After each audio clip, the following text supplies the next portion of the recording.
Today we're here to review these stuffed puffs, and they're filled marshmallows, and this one's called Monster Marsh, kind of like the song Monster Mash. They have milk chocolate filling on the inside, and it's covered with spooky sprinkles.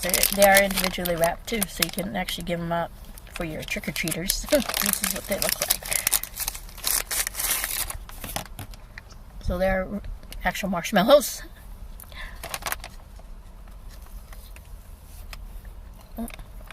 Didn't get to the chocolate part yet. There's the chocolate inside. So if you like marshmallows, these are really good. They're very large marshmallows, and they're covered with sprinkles, colored green, and they have chocolate on the inside. Yeah, these are really good. I like them.